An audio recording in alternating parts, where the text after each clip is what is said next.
The following Let's Play has been rated for mature audiences only. Any attempts to break the game are for entertainment value only. However, if any typos happen to be found... Hello everyone! Welcome back to this game. When we last left off, I found my true calling as an archaeologist. Because it's easy. Easier than being a cook or a trader, that's for sure. It's nice to know that this game has... the professions in this game have varying levels of difficulty. I can't talk sometimes, but I am more awake this time, so I can at least read the dialogue out loud and, you know, not get out of breath while I'm trying to talk. Anyway, yeah, being an archaeologist, easy. Granted, I'm gonna have to go through all the professions anyway. If you haven't looked at the download link in the description yet, the goal of the game, because there is a goal, is to become a jack of all trades, or in my case, a Jill of all trades. You actually have to go through the main quests of all the professions, or almost all the professions, in order to quote-unquote beat the game. With the exception of a thief. Thief is completely optional because of how in the beginning of the game in your childhood, if you don't do the right option with Tempest, you won't get her key. And if you can't get their key, you can never find her.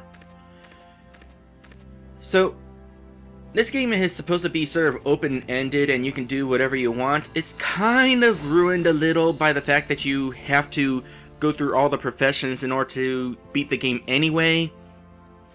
However, I'm pretty sure that even going through all the professions, your quest is going to differ a little here and there depending on various things. I mean, we already saw that you could get adopted into different families, so who knows what other differences there might be as you play. Anyway, the reason why I'm in the realty is because O'Bright managed to tell me what the INT medals and INT points thing is. As it turns out, the reason they're called INT is because of the INT stat in your stats. As you can see, I have 50 right now, and if I go to this thing and trade in points for an INT medal, my INT is 0.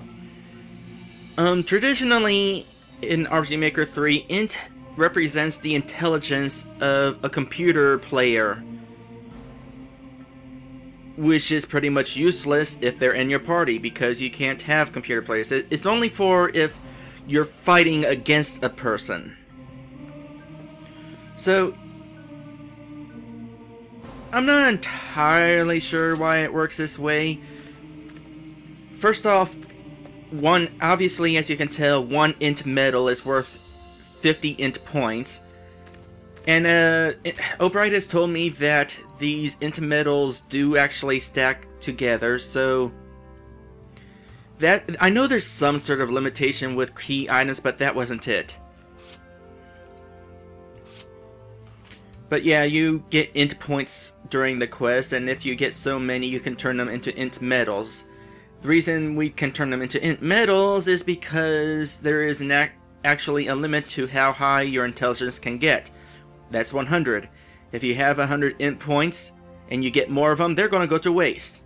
So that's the deal with the INT medal thing.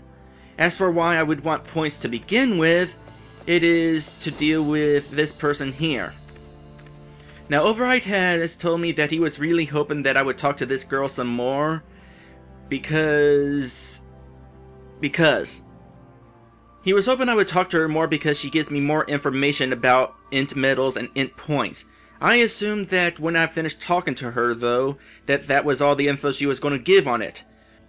So, had I not known this, had O'Bright not told me, I probably would have wound up storing up all those INT points, completely unaware that there is a limit to them, and I probably would have wasted a whole bunch. Let this be a lesson to all of you game developers out there. Do not assume that everybody who plays your game is going to read your entire tutorial. You need to provide instructions with the game. Well, since I know this person is going to tell me more information now, maybe I'll go ahead and get more information. She can probably tell me more than what I've been trying to explain. Moyo City Council voted a change to INT as a way to buy house 5 years ago. INT stands for Indigenous Nuisance Token. That is a really complicated name. You help clear out pests from area, you get 1 INT point for each pest you kill. When all pests gone, more people come to Moyos to live. Oh, that's interesting. You see why we only take INT point now? Only one house left in Moyos, big mansion, 100 INT point to buy since shop closed, all broke. Alright, so I can get a mansion just with 100 hit points. That's another reason why I didn't talk to her again, because she said something about when you're grown up, so I assumed getting a house would not be something I could do until much later in the game. Maybe that's still the case, I'm not sure. I'll find out whenever I get my another INT medal. Also, from this explanation I gather that you can get INT points from fighting monsters. Now, by default, you can't gain regular stats from fighting monsters, as far as I'm aware. Aside from at level ups, maybe that's how it's handled. I don't know. Maybe battles in this game aren't random. Maybe they're scripted at certain spots or something. That way he can control how many INT points I get. We'll find out whenever we leave town and go out adventuring, but let's see what else she has to say. Oh, that's it. Alright. It's somewhat confusing. I'm not entirely sure how it works, but I have a much better idea of what's going on now. So now that that explanation is out of the way, we can move directly on to the next quest.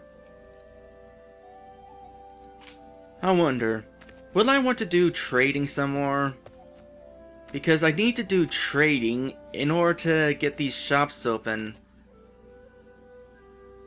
I'll save it for later. I assume that I can do a little bit of adventuring with my current equipment, which isn't much. Eventually, if I find myself struggling, then I'll go on the quest to do stuff. I mean the trading quest. I'll finish the trading quest if it turns out that I can't do anything else. Speaking of not being able to do anything else, my mentor seems to be no longer there because it's evening, I guess. Goes to bed pretty early. Except that one fateful night where I had to talk to everybody in town in order to grow up. So, once again, I'm going to go to bed. Speaking of going to bed, I would have liked it if there was some sort of option when you go to bed to save your game. You know, instead of having to go all the way to the cathedral in order to save my game. And now we have just fog. You know, I have these other people standing here. I should talk to them. The fact that more people might come to town as I defeat monsters sounds pretty interesting. I wonder if that means that this town will fill up at some point. Like right now it's just these two people. Will there be a point where more people are placed in town? I'm not sure how RG Maker 3 handles placement of people aside from you placing them in the layout editor. Well, let's talk to these people and find out who they are. Ah, Marla. I bet this is the girl who picked on me. You! Your name's Zoe, right? Remember me? I'm Marla, from Warren Hall. I haven't seen you in, well, since then, actually. That very same night that you were adopted, another family came and adopted me. Like, 10 minutes later. Can you believe it? We live in the huge mansion over there. Mummy is so nice to me, she gives me absolutely anything I ask for. She is so awesome. I imagine you mean the Vandercourt place, the one with the rotten father who did not want a daughter. Oh, really? What about your father? What? Oh, I'm sorry. I have to keep an ear open for my pony. He might need me at any minute. There are no horses in RPG Maker 3. Which is kind of weird now that I think about it. I mean, why wouldn't you have a horse? Because this is sort of like medieval, and a lot of the music sounds like Lord of the Rings type music. I don't know why the camera does this. All of a sudden I try to turn it and it's like, oh wait, there's a fountain nearby. I'm going to go over your head even though there's nothing behind you. So that's Marla. That's just... oh yeah. So she's probably the bully. I know Tempest said that we should steal from somebody to get back at them, so she might have been talking about this person. I can also trade. Well, first let's chat. As you may know, the other mansion in this town is for sale. Don't even think about buying it. That house will be mine soon. I'm saving up for it. That battle axe in the realty office says she'll only take INT points, but she obviously doesn't know who she's dealing with. Ah, darn, and I thought this person might become likable. Oh. We can talk to her again? Alright. Well, my. Fate certainly dealt us different cards, didn't it? Oh, we're really not all that different, Marla. We were both adopted and came to live in the same town. We may live in different houses, but we have a lot more things in common. Yeah, you say we grew up in different houses, but you're confusing the word different with the word better. And how could you compare yourself to me anyway when my life is absolutely flawlessly perfect in every way? Except for my father. I'm glad I didn't keep that other file. Pony! Pony! Pony! Did you actually name it Pony? Alright. Info. The other day I was practicing my lavado dance right outside of town and a weird lump in the ground almost made me trip on the second arm swing. Is this not a civilized society? Seriously, it was like some jerk actually buried something there. Isn't that like illegal or something? Aren't we supposed to have flat, even ground to walk on? Is that too much to ask? I could have died! Could you repeat that? Practicing the lavado dance right outside of town.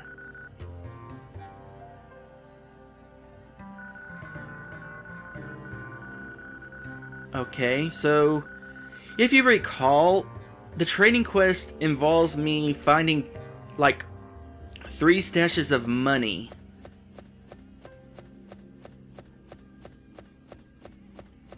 For Maximilian, that way he can open his shops. I wonder, can I sequence break? I'm going to head outside of town and see if I can spot a little exclamation mark and see if I can do anything with it.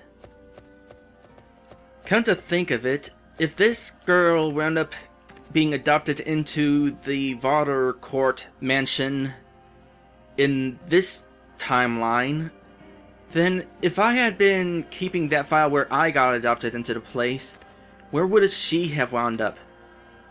This conversation could have gone entirely differently. Maybe she would have been humbled. Or insanely jealous, one of the two. Anyway, I could not find a spot to dig. I'm probably going to need to like get equipment or, you know, deal with that invention I'm supposed to build. It's not good enough just to find the money. I have to find parts for an invention in order to find the money. Well, let's try trade real quick. Oh my god! Is that thing a solar panel? Like, where did you get it? And why do you have it? Whatever. Anyway, I read in Young Maid that you can get a really great tan by using solar panels to reflect the sun onto your face. But what would you know about fashion? Here, take this thing I swiped from the kitchen. Go ahead. My dad will just go buy a new one.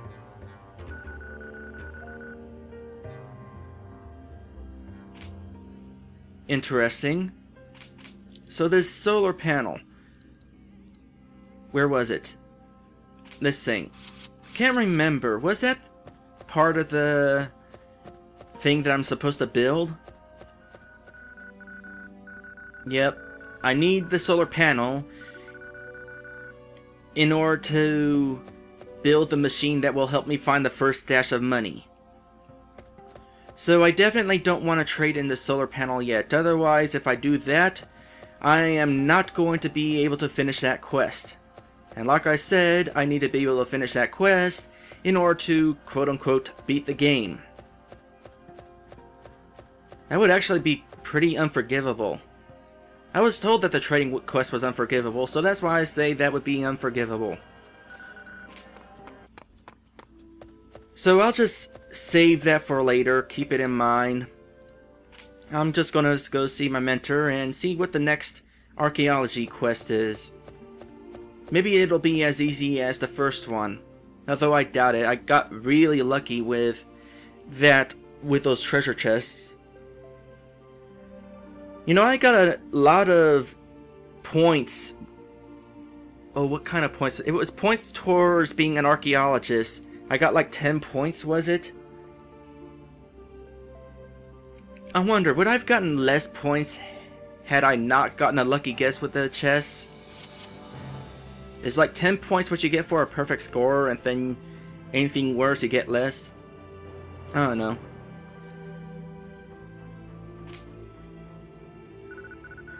Well, now that you've gotten one major discovery under your belt, it's time to move on to something a bit trickier.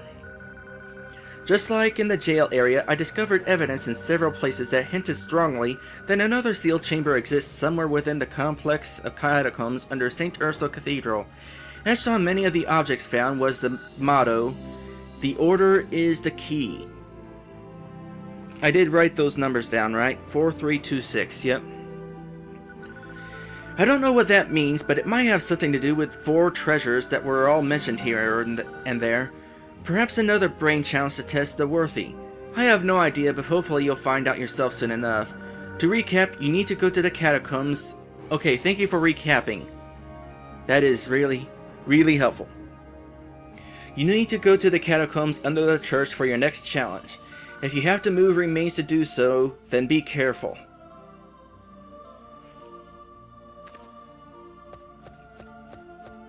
So, if you remember, back in the beginning of the game, I found this pile of bones, and behind it was a breakable wall. I mentioned that the pile of bones, because the pile of bones was an event, they were overriding the breakable wall. So I guess now that I'm an archaeologist and this is something I have to do, I can move the bones now. Alright, so here's the breakable walls and the bones. Now, he said I have to be careful with these bones, so I wonder if there's something special about how I'm supposed to move them.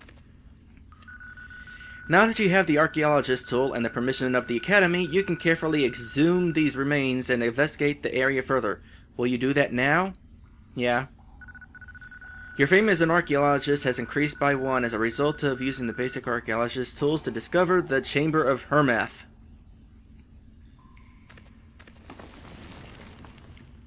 Haha. Ooh, save point. I guess this way, if I screw up, I can reset.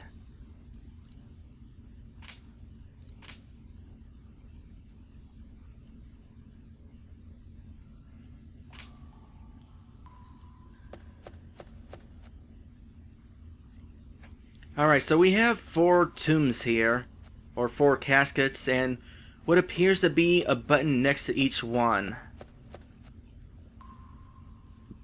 Or on either side of them. How many are there? There's 1, 2, 3, 4, 5. Which means there's 6 buttons.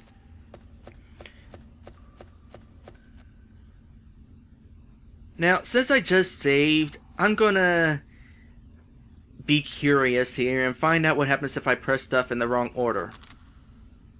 Oh, that actually is a button. So let's see here. Just, whoa, a treasure chest appeared.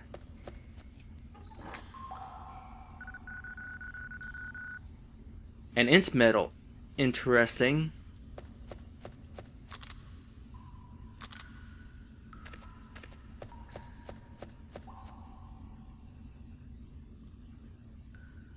What button was it that I pressed? Was it that one? That would be number 2, I guess. Let me leave the catacombs and come back and see if things reset. Nope, things didn't reset. So, potentially, I screwed myself over from being able to finish this quest. Maybe there's some sort of leeway for mistakes, but I'm not taking chances. I'm going to go ahead, reset the game. Next time, we'll find out what happens when we solve the puzzle the right way. I'll see you then.